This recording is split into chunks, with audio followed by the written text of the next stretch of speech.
So, like I said, walk through here. Okay, no gank opportunity top or mid. I go ahead and I walk and I just ward and like do all my stuff, and then I loop or whatever and come back to lane. Like I said, it's just a way of being useful without actually making you leave lane. You're just doing your stuff before you get to lane.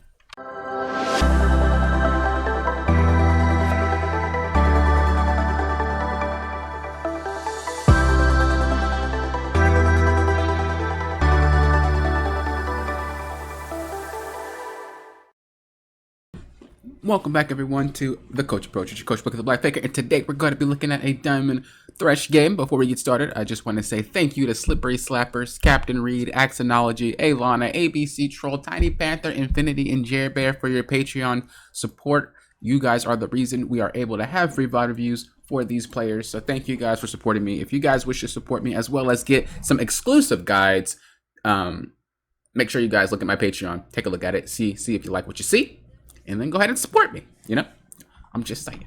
Anywho, without further ado, let's get started in this VOD. If you guys like a free VOD, make sure you join my Discord and get more information about that there.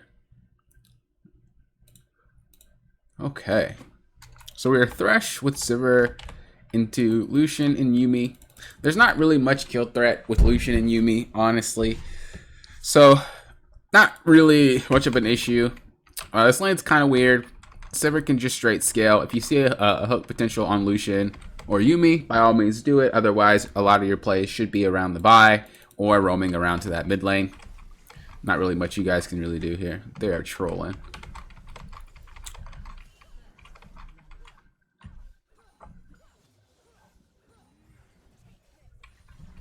Yeah, they super lost the lane with that play.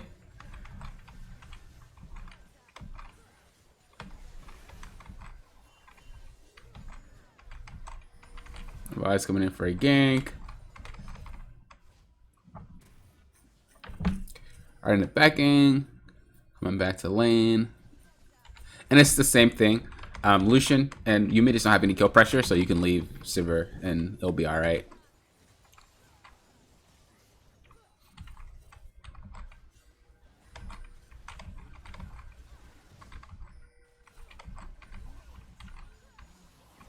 Not really much happening. This is what I'm saying, that we could be roaming, because a lot of stuff goes down, and when you can conclude your lane really doesn't need you to be in it as much, you could roam a lot more. So there are times where you have to be in lane. Let's just say it's like an Alistair and a Draven, right? Like, if you leave lane, that person's probably gonna die. But there's really nothing here.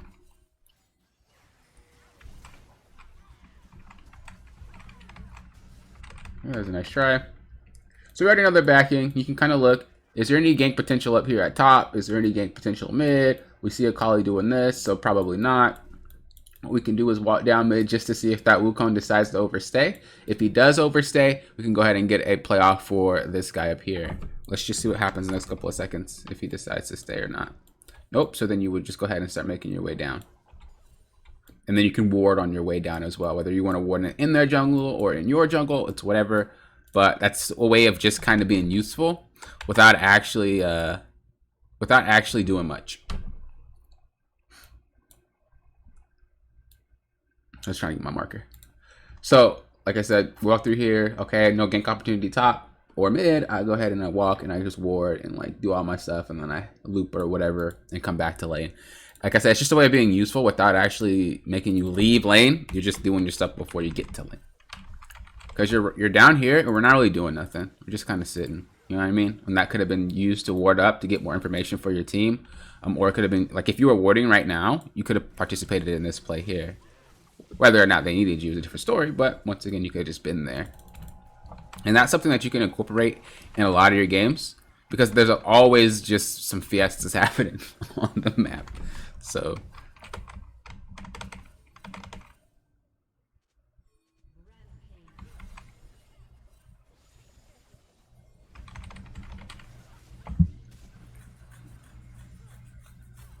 don't be afraid to ward deeper.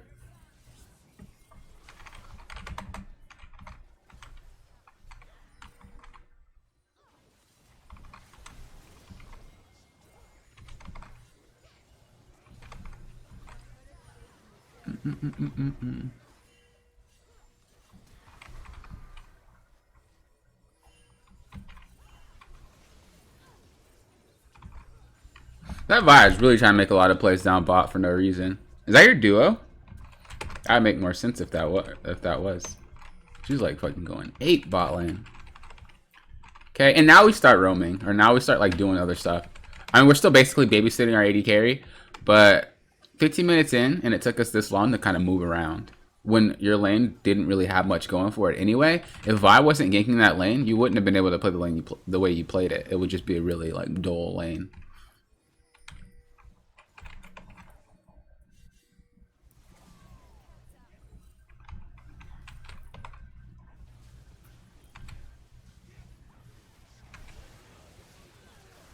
All right, so I'll put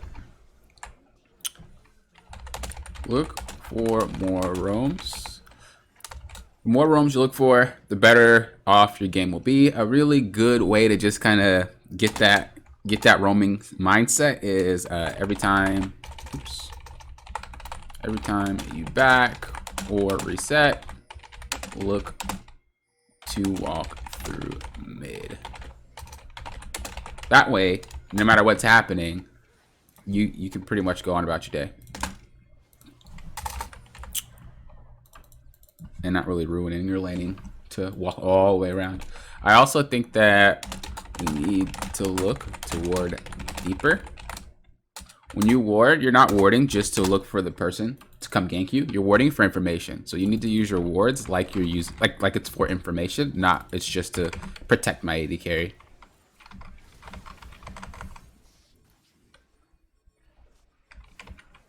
Okay, I see you spam pinging that Baron. They didn't go though, but that's stuff that you want to see. You want to see you spam ping and stuff like that.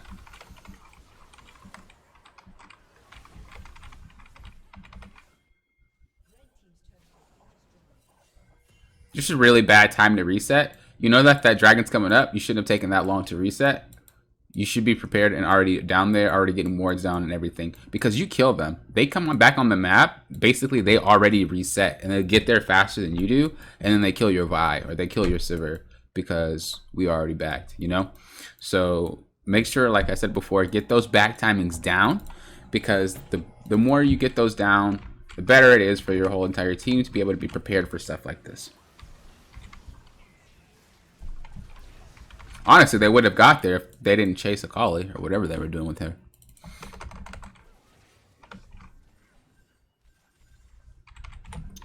So say, be at Dragon,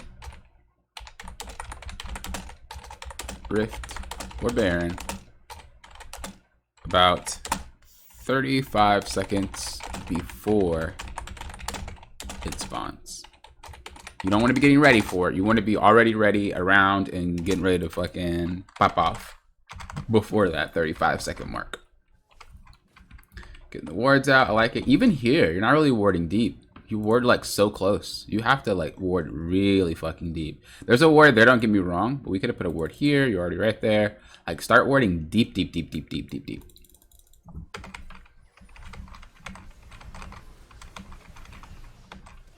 Especially when you have pressure like this. Like your team's winning. Oh, well, that's it. All right. So the main things that just kind of looking at here is look for more roams, right? Games are going to be really, really hard if you don't have a duo to depend on. I don't know if Vi's your duo, but I do know you duo with people. If you don't have a duo to depend on and the game's going to hell, you're going to need to be able to make something of it. So you want to make sure that you're moving more often. It took you 15 minutes to leave the area of bot lane when you could be affecting other parts of the map, especially in a lane where you know your lane is just going to be boring. There's nothing that's going to happen. There's no way Sivir dies. Go ahead and make some stuff happen. Do it less depending on what matchup you have, but this is one where you could kind of just done whatever you wanted to do. Next one is we need to ward deeper. As I said, we're trying to get information. We're not just trying to save our AD carry. We need to look toward deeper. And then before, or be at Dragon, Rift, Baron before the 35 seconds. If you're not, that's how you know you're late. So those are the main things that I think would help smooth your games out, make it a little less hectic sometimes. Obviously, it's not always going to be Now, obviously, it's not going to quell all the hectic games, but it's going to help out a little bit. So, if you got any questions, let me know. Thank you guys for watching. I do appreciate it. Until next time, you know what I always say. Thank you guys for approaching this like a coach. Also, if you guys would like some coaching, be sure to check out my new website. I did create one. And go ahead and look at some deals there. Thank you guys for watching. Until next time. I forgot what I always say. Oh, you guys for approaching this like a coach. Good God.